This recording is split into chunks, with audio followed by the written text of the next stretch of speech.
Bonjour à toutes et à tous et bienvenue pour cette nouvelle vidéo. Comme vous le voyez, aujourd'hui il fait beau, contrairement à hier où finalement hier on a eu une véritable tempête avec en plus quelques tornades qui sont tombées par et là, mais je vous rassure, dans mon coin, il n'y a pas eu de dégâts. Par contre, du côté de la grande ville de Charlotte, il y a eu quelques endroits où il y a eu des inondations. Je vais revenir sur Attal. Titre de la vidéo, Attal est-il le liquidateur ? Parce que, en effet, si Borne, on pouvait peut-être penser qu'elle serait le fusible pour essayer de commencer un petit peu à élaguer, à nettoyer le terrain avec ses 49.3, etc. Il y a quelques indices là qui viennent de piquer ma curiosité. Alors, si vous n'avez pas vu la vidéo de François Asselineau justement sur Attal, je vous invite à aller la voir parce que je pense qu'il résume bien le personnage au-delà des polémiques comme on a Libération, je crois, ou oui, c'est Libé, ouais, qui ne voit en Attal que le symbole de l'arrivée au pouvoir d'un homosexuel. Oh, quel progrès! Mais bon, comme je vous avais dit dans ma précédente vidéo, en France, on a une culture, logiquement, où on se fout royalement de l'orientation sexuelle des politiciens, des ministres. C'est pas ce qu'on leur demande. Ce qu'on leur demande, c'est de faire leur boulot. Après, ce qu'ils font avec leur quéquette ou leur foufoune, on s'en branle. Ils ont la liberté de faire ce qu'ils veulent. S'ils ont envie de partouzer, qu'ils partousent.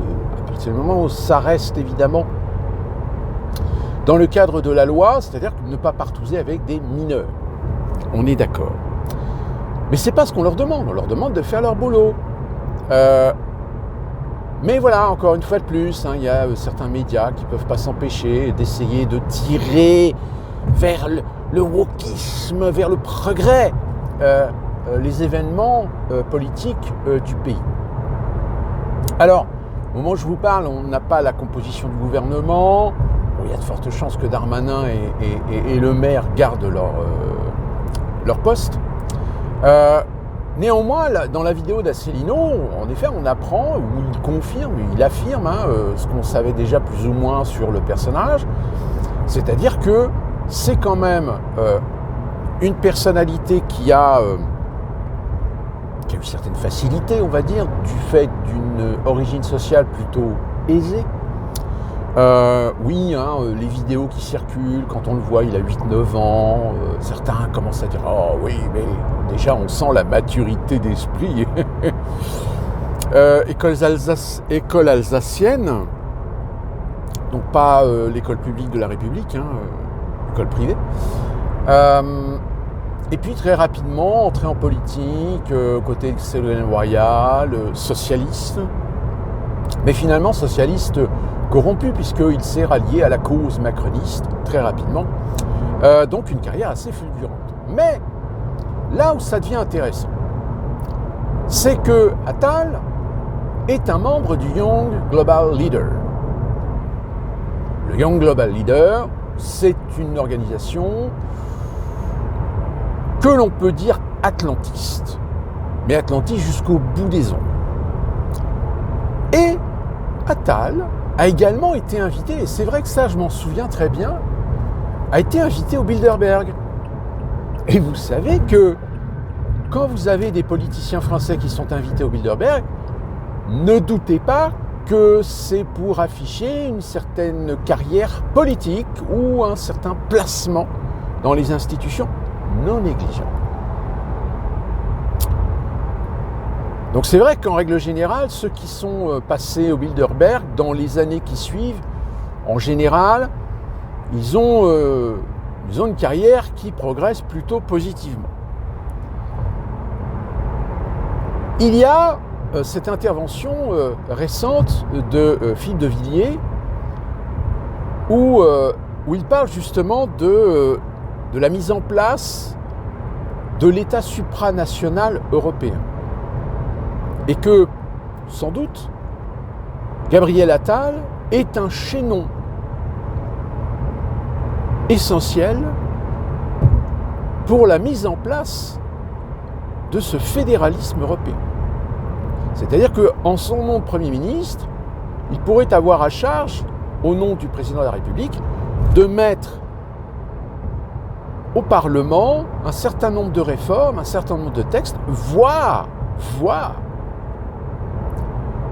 lancer un processus de réforme constitutionnelle. Écoutez bien ce que je vous dis. De réforme, de modification constitutionnelle. Et vous allez comprendre plus tard pourquoi. Et puis, on a M. Larcher, Larcher, je rappelle, c'est le président du Sénat, qui lui aussi laisse susurrer l'idée que peut-être Attal serait un galvaniseur pour mettre en place une politique pour faire avancer le progrès économique, politique et social européen. Alors, pour ceux qui viennent d'arriver sur cette chaîne, qui n'ont peut-être pas eu la curiosité d'aller voir les autres vidéos précédentes pour comprendre de ce quoi on parle, je vais vous faire un petit résumé rapide de ce qui s'est passé il y a quelques mois. Il y a quelques mois, l'Union européenne a voté, le Parlement européen a voté l'approbation du lancement d'un projet de révision des traités européens. Il y a quelques semaines, je crois le 9 novembre, si ma mémoire est bonne, en catimini, d'ailleurs la presse n'en a quasiment pas parlé, l'Assemblée nationale a voté l'approbation du projet de révision des traités européens. Donc là, à partir de là, il y a 6 mois, je crois, pour réunir le Congrès et valider la voix de la France en tant que membre de l'Union européenne qui dit OK pour lancer le projet de révision des traités européens. Alors là où évidemment votre curiosité se doit d'être absolument éclairée, que veut dire réviser les traités européens? Alors, j'essaierai d'y penser, de vous mettre le PDF, si vous avez le courage de le lire, d'un ensemble de mesures qui vont améliorer, perfectionner, affiner, adapter les réglementations, les structures, les infrastructures, les institutions européennes par rapport à l'époque actuelle. Et parmi ces textes, vous en avez un qui a l'intention de modifier les statuts de la Commission européenne et du Parlement. C'est-à-dire que la Commission européenne, pour l'instant, ne dicte pas aux pays membres, mais elle préconise, elle envoie des décrets, mais ces décrets doivent être validés par les parlements, c'est-à-dire validés au nom de la souveraineté des peuples des pays membres européens. Le Parlement européen, lui, est la représentation des peuples européens au sein de l'institution de l'Union européenne. Et qu'est-ce qu'ils veulent faire? Eh bien, ils veulent tout simplement mieux conforter l'idée, mieux installer le principe d'un gouvernement et d'un pouvoir exécutif et législatif au sein de l'Union européenne. C'est-à-dire que la Commission européenne deviendrait alors un exécutif, où là, en effet, elle proposerait alors des lois et décrets au Parlement européen, et le Parlement européen, comme vous l'avez en France, dit oui ou merde aux différentes lois, avec tout un appareil, évidemment, qui sera mis en place, qui sera voté, qui sera accepté ou refusé, etc., pour faire fonctionner la démocratie au sein de l'Union européenne. Sauf que ça voudrait dire que l'exécutif européen aurait donc pouvoir de proposer des lois qui, une fois votées par le Parlement, s'imposeraient alors aux pays membres de l'Union européenne. C'est-à-dire que finalement, c'est la souveraineté même des pays membres de l'Union européenne qui est balayée. Pourquoi ? Parce que s'ils mettent en place ce projet, ça veut dire que le pouvoir exécutif proposera des lois, les lois seront votées par l'Assemblée nationale, par le Parlement européen, et une fois le Parlement européen, donc qui est la représentation des peuples européens, dit OK à une loi, la loi devra s'appliquer et devra être entérinée, mise en place par les pays membres. C'est-à-dire que là, il n'y a même plus de demander son avis au Parlement souverain de chacun des pays membres, s'il accepte d'entériner ou de ratifier le texte ou la loi dans sa propre réglementation. À partir de là, vous vous posez la question de savoir, mais finalement, est-ce que c'est pas justement imposer une sorte de fédéralisme supranational ? Et c'est exactement... Alors, évidemment, ce n'est pas textuellement dit de la façon claire, nette et précise. C'est emballé dans un texte que celui qui le lit se dit « Ah oui, bah c'est bien, c'est pas mal, ça permet une meilleure confortabilité pour l'Union européenne, pour traiter un certain nombre de sujets, un certain nombre de problèmes, sans être obligé finalement de prendre en considération les intérêts ou les conflits politiques, idéologiques, économiques, sociaux de chacun des pays membres. »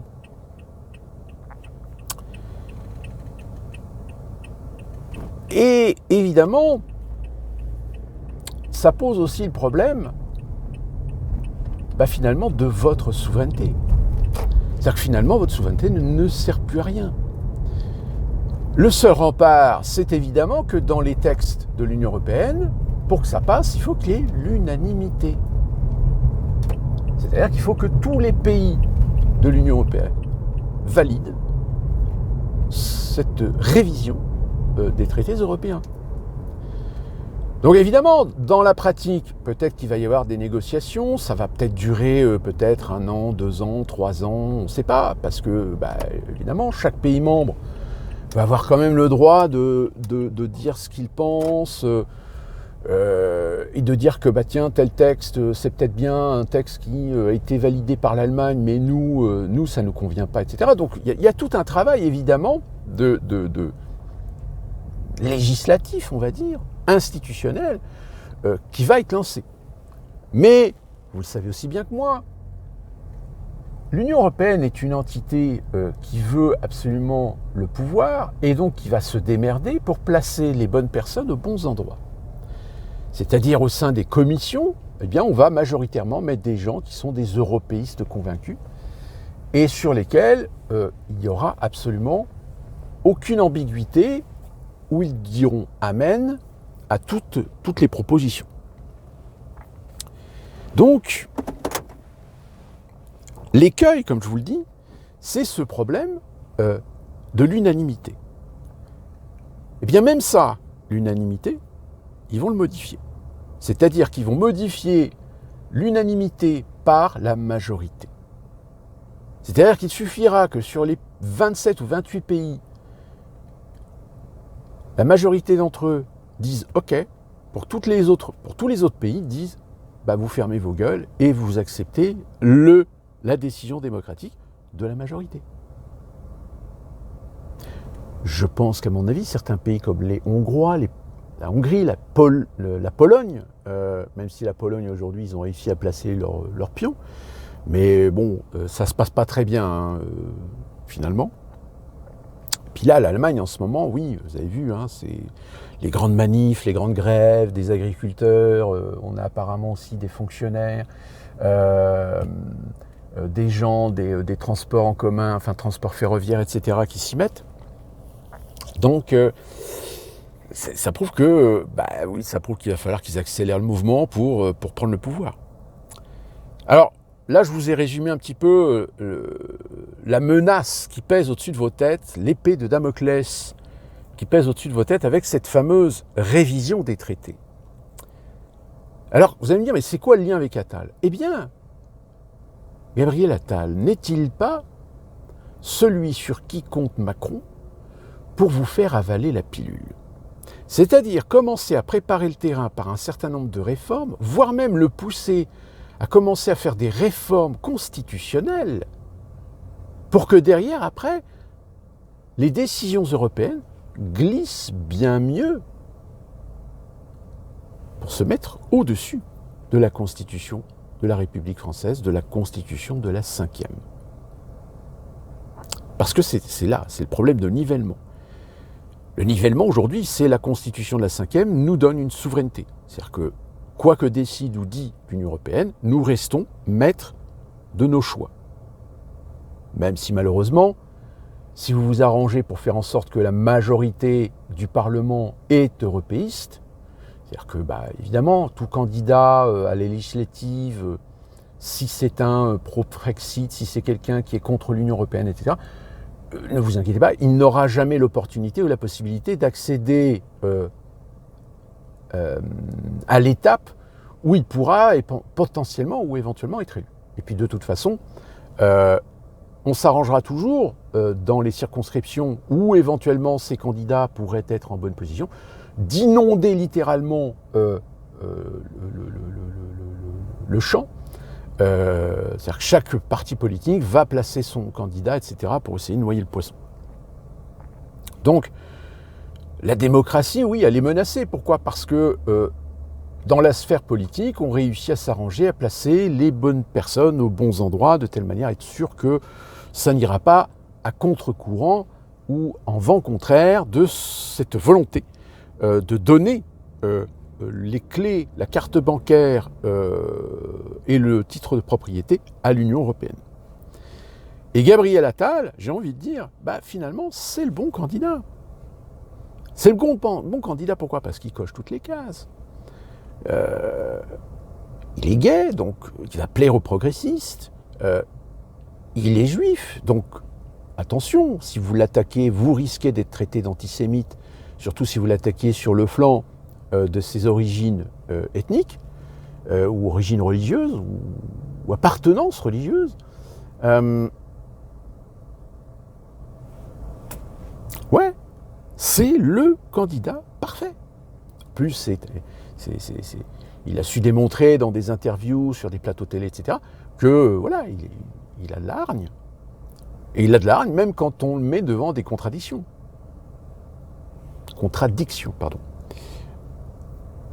Donc, j'ai envie de dire, même si finalement ça ne change pas grand-chose, même si finalement les Français en ont rien à foutre, parce que de toute façon ils savent que ça ne changera pas grand-chose à la politique macroniste, mais j'ai envie de me dire attention quand même, parce que peut-être que ça va être celui par qui la fin de la souveraineté française pourrait s'effectuer. Donc c'est pour ça que je vous explique, et j'ai réexpliqué un petit peu ce projet de révision des traités, parce que c'est une accélération. Et souvenez-vous, à la fin du mois, vous avez le forum de Davos. Au mois de juin, vous avez Bilderberg, comme chaque année. Mais la situation et le contexte fait qu'aujourd'hui, vous avez quand même des circonstances qui peuvent aider.